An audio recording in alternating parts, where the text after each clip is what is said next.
Hi friends, இது உங்கள் hard work டிஎன்பிசிலேருந்து. Okay, இன்றைக்கி நம்ம என்ன பார்க்க போகிறோம் அப்படின்னா, இன்னும் டேட்டில் கேட்கப்பட்ட ப்ரீவியஸ் இயர் கொஷின் தான் கேட்க போகிறோம். என்ன இயர் அப்படின்னு பார்த்தீங்கன்னா 2024. என்ன எக்ஸாம் கேட்பீங்க? என்ன எக்ஸாம் அப்படின்னா அசிஸ்டன்ட் அக்ரிகல்ச்சர் ஆஃபீஸர். அதுலேருந்து ஒரு 12 கொஷின்ஸ் வந்து இன்னும் டேட்லேருந்து கேட்டிருக்காங்க. சரி, எப்படி கேட்டிருக்காங்க அப்படின்னு சொல்லி பார்க்கலாம் வாங்க. ஃபஸ்ட் பாருங்க, சாகித்ய பௌத்த சங்கம் என்னும் அமைப்பை நிறுவியவர் யார் அப்படின்னு பார்த்தீங்கன்னா அயோத்திதாசர். உங்களுக்கே தெரியும், சாகித்ய பௌத்த சங்கம்னாலே உங்களுக்கு டக்கு ஞாபகம் வருது அயோத்திதாசர். சரி, இந்த அமைப்பை அவர் எங்கே நிறுவிப்பார் அப்படின்னா இது எக்ஸ்ட்ரா, ஓகேவா? இந்த அமைப்பை அவர் எங்கே நிறுவிப்பார் அப்படின்னு பார்த்தீங்கன்னா கேட்கலாம், சென்னையில் வந்து நிறுவிப்பாங்க.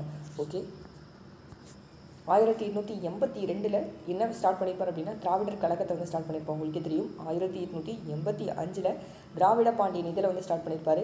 1891 திராவிட மகாஜன சபை, 1876 அத்வைத சபா, இது எல்லாமே அவர் ஸ்டார்ட் பண்ணியிருப்பார். 82 என்னது திராவிடர் கழகம், 85 திராவிட பாண்டியன் இதழ், 1881 திராவிட மகாஜன சபை, 1876 அத்வைத சபா. சாகித்ய பௌத்த சங்கம் தான் சென்னையில் ஸ்டார்ட் பண்ணாங்க அப்படின்னு சொல்லி சொன்னாங்க. இவருக்கு எப்போ அஞ்சல் தலை வெளியிட்டாங்க, இதுவுமே இம்பார்ட்டன் தான். அக்டோபர் 1, 2005 இவருக்கு வந்து அஞ்சல் தலை வெளியிட்டிருப்பாங்க. அக்டோபர் 1, 2005 யாருக்கு அஞ்சல் தலை வெளியிட்டாங்க? அயோத்திதாசர் அவர்களுக்கு. நெக்ஸ்ட் கொஷின், இந்து சமய அறநிலை சட்டம் எப்போ இயற்றப்பட்டது அப்படின்னு கேட்குறாங்க. எப்போ அப்படின்னு பார்த்தீங்கன்னா 1926 இந்து சமய அறநிலை சட்டம் வந்து கொண்டு வந்திருப்பாங்க. சரி, இதில் எதில் வரும் அப்படின்னு பார்த்தீங்கன்னா இந்து சமய அறநிலை சட்டம்னா நீதி கட்சியோட 13 ஆண்டு கால சாதனைகள் படிச்சிங்க அப்படின்னா அவங்க என்னென்ன சாதனை பண்ணாங்க அப்படின்னு சொல்லி கொடுத்துருப்பாங்க. அதில் தான் இந்து சமய அறநிலை சட்டம். ஓகே, இந்து சமய அறநிலை சட்டத்துக்கு அப்புறம் என்ன கொண்டு வந்திருப்பாங்க அப்படின்னு பார்த்தீங்கன்னா 1926 அதே வருஷத்தில் கேட்கலாம். 1926 அதே வருஷத்தில் ஆந்திரா பல்கலைக்கழகமும் 1929 அண்ணாமலை பல்கலைக்கழகமும் உருவாக்கப்பட்டிருக்கும். 1926 என்னது ஆந்திரா பல்கலைக்கழகம், 1929 அண்ணாமலை பல்கலைக்கழகம், அதே மாதிரி 1926 இந்து சமய அறநிலை சட்டம். உங்களுக்கே தெரியும், நிறைய சட்டம் வந்து கொண்டு வந்திருப்பாங்க. அதே மாதிரி 1929 தேவதாசி முறை வந்து ஒழிக்கப்பட்டிருக்கும். 1929 தேவதாசி முறை ஒழிக்கப்பட்டிருக்கும். இதில் என்ன பண்ணியிருப்பாங்க, பனகல் அமைச்சரவை பணியாளர் தேர்வுக்குழு வந்து நிறுவப்பட்டிருக்கும். இதில் பனகர் அமைச்சர் என்ன பண்ணியிருப்பாங்க, பணியாளர் தேர்வுக்குழு வந்து நிறுவப்பட்டிருக்கும். உங்களுக்கே தெரியும். அதுக்கப்புறம் 1922 என்ன பண்ணியிருப்பாங்க அப்படின்னு பார்த்தீங்கன்னா இடஒதுக்கீடு அரசாணைகள் வந்து உள்ளாட்சி துறைகளில் கல்வி நிலையங்களும் வேலைவாய்ப்புகளும் பிராமணர் அல்லாதவர்களுக்கு வந்து இடஒதுக்கீடு வழிவகை செய்யணும் அப்படின்னு சொல்லியிருப்பாங்க. ஓகேவா?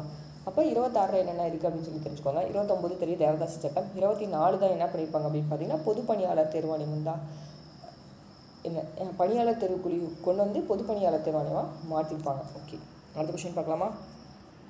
அடுத்தது, தென்னிந்திய நலவரி சங்கம் பிற்காலத்தில் டேஸ் என அறியப்பட்டது அப்படின்னு கேட்குறாங்க.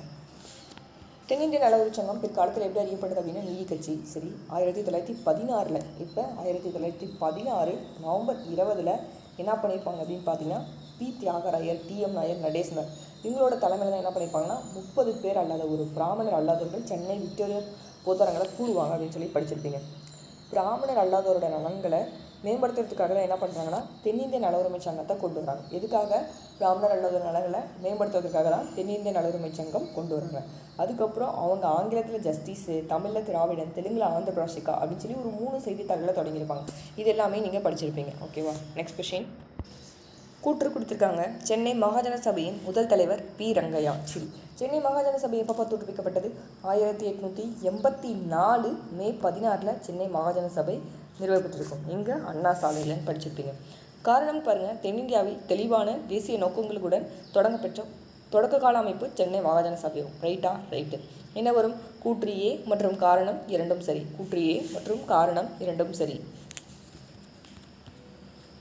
நெக்ஸ்ட் கொஸ்டின், 1806 நடந்த வேலூர் புரட்சியின் பின்விளைவுகள் பற்றி கூறப்படும் பின்வரும் கூற்றுகளில் எது சரியானது அல்ல அப்படின்னு கேட்குறாங்க. திப்புவின் மகன்களை கல்கத்தாவுக்கு அனுப்ப உத்தரவிடப்பட்டது. ரைட்டு. கர்னல் ஜிப்சிக்கு 7000 பக்கோடாக்கள் வெகுமதியாக கொடுத்தாங்க. அதுவும் ரைட்டு. வில்லியம் பெண்டி இங்கிலாந்துக்கு திருப்பி அழைக்கப்பட்டார். இதுவும் ரைட்டு. புதிய இராணுவ விதிமுறைகள் தொடர்ந்து அமல்படுத்தப்பட்டது தப்பு. அப்போ என்ன வரும் அப்படின்னா ஆப்ஷன் டி தான் நமக்கு வந்து என்ன அவங்க என்ன கேட்குறாங்க அப்படின்னா சரியானது இல்லை அப்படின்னு கேட்குறாங்க. அப்போ என்ன அப்படின்னா ஆப்ஷன் டி தான் நமக்கு சரியானது கிடையாது. நெக்ஸ்ட் கொஸ்டின், டேஸ் என்று தமிழ் இலக்கிய நூல் நடுக்கல் நடுவதற்கான வழிமுறைகள் குறித்து கூறுகின்றன அப்படின்னு கேட்குறாங்க. எந்த நூல் அப்படின்னு பார்த்தீங்கன்னா தொல்காப்பியம். நெக்ஸ்ட் கொஸ்டின், சென்னை வாசிகள் சங்கம் 1852 நிறுவப்பட்டது. கரெக்டு. தமிழில் வெளிவந்த தேசிய பருவ இதழ் சுதேசமித்திரன் 1891 தொடங்கப்பட்டது ரைட்டு. அடுத்தது என்ன கொடுத்துருக்காங்க, குடிமைப் பணி தேர்வுகளை இந்தியாவில் மட்டுமே நடத்தப்பட வேண்டும் அப்படின்னு சொல்லி சென்னை மாகாண சபை கோரியது அப்படின்றாங்க.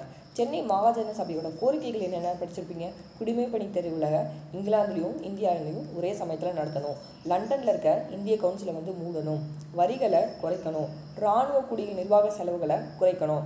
இந்த கோரிக்கையை தான் என்ன பண்ணிச்சிருப்பாங்க அப்படின்னா சென்னை மாகாண சபையை வச்சுருப்பாங்க. இப்போ இங்கே என்ன வரும், இந்தியாவிலையும் இங்கிலாந்துலையும் நீங்கள் வந்து ஒரே நேரத்தில் நடத்தணும் அப்படின்னு சொல்லி தான் அவங்க சொல்லியிருப்பாங்க. அப்போ இந்த கூற்று தப்பு. அடுத்தது V.S. சீனிவாசனார் ஒரு தீவிர தேசியவாதி ஆவார்னு சொல்லியிருக்காங்க. இவர் வந்து ஒரு தீவிர தேசியவாதி வந்து கிடையாது. அவர் யாரா அப்படின்னு பார்த்தீங்கன்னா சீனிவாசனார் அப்படின்னு பார்த்தீங்கன்னா அவர் வந்து ஒரு மிதவாத தேசியவாத தலைவர். ஓகே, மிதவாதிகள்லாம் யாருன்னு படிச்சிருப்பீங்க. சீனிவாசனார், கிருஷ்ணசாமி, நடேசன், சுப்பிரமணியார், சிவசுவாமி, வெங்கட்ராமனார், மாதவ, இவங்க எல்லாமே மிதவாதிகள். ஓகே, அப்போ என்ன வரும், ஆப்ஷன் 1 மற்றும் 2 தான் சரி, ஆப்ஷன் ஏ.